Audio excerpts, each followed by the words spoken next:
police equipment that is stirring up quite a controversy. It's a radar device that reportedly allows officers and the FBI and U.S. Marshals to see through the walls to see if anybody is inside the home without getting a warrant. Dan Shore is a former prosecutor and associate managing director at Kroll. Dan, welcome. Good to have you here.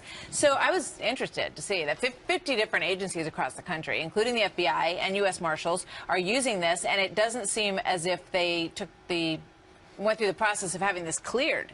Right. When used appropriately, it's a great tool for law enforcement because it could save officers' lives before they're executing a search warrant or an arrest warrant or going into a hostage situation. They could see who's inside. This radar device can detect movement inside a building beyond 50 feet, even faint movement like breathing. So it's helpful. The question is, when does it become a violation of the Constitution if it's used without court approval or without some special circumstance? Yeah, I mean, if you are going to, I mean, obviously, it's of an obvious advantage to law enforcement because, as you say, it can help them, I think of, situations, even like the hostage situations we've seen recently, if you have a better sense. And here's a look at how it works. It's basically radio waves. Let's go back to that here for a second in terms of, and so it bounces off the motion or the movement of the person who is in the path of it, and it gives them a sense of what's beyond those walls. And there's a look at exactly what the device looks like, which can basically be slapped on a wall or slapped on a window, the outside of any building, to get a sense of that. What about the legal side of this? Well, the 10th Circuit Court of Appeals discussed this in a recent case, and they were troubled by it. There was an arrest that was executed on a parole violation. They went into someone's home. The marshals had to show that they had reason to believe the person was inside. The radar device was part of the reason they had. The Court of Appeals said it was okay to make the arrest because they had other reasons to believe he was inside, but they were worried about the use of this radar device. And in 2001, the Supreme Court said that heat-sensing imaging devices cannot be used to look into a home. That was a case where they were seeing if marijuana was growing inside a home. So advanced technology looking inside a home, the Supreme Court has already said cannot be used without a warrant or if there's some special circumstance. It's basically like getting in without a warrant. Right. Now, there could be an emergency situation where you don't need a warrant, but I think that's the direction this is going to go in, where you'll need some warrant. I've met with molecular and cellular biologists, with blood microscopists, with weapons development experts, frontline activists and researchers, and all the stories I'm hearing from these experts and pundits leads to the same thing. 5G is almost certainly the end game.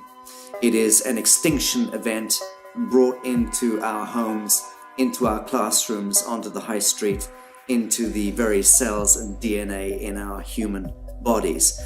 It is such a perilous threat that it is almost impossible to imagine, let alone describe. When the 5G signature goes live, it will tap into a multitude of satellites which are in geosat orbit around the surface of the Earth. Millions of surface antennas will pick up that signaling and will then scatter the signaling into hundreds and hundreds of millions of different micro antenna systems set up on street lamps and even in your home, which you're not aware of incidentally. The LED light bulbs in your home invariably contain the micro or nanotech lens flare capacitors, which will receive the 5G signaling, and it will proliferate the 5G signaling everywhere by exploding the signal into billions of photons, which will target everything all at the same time.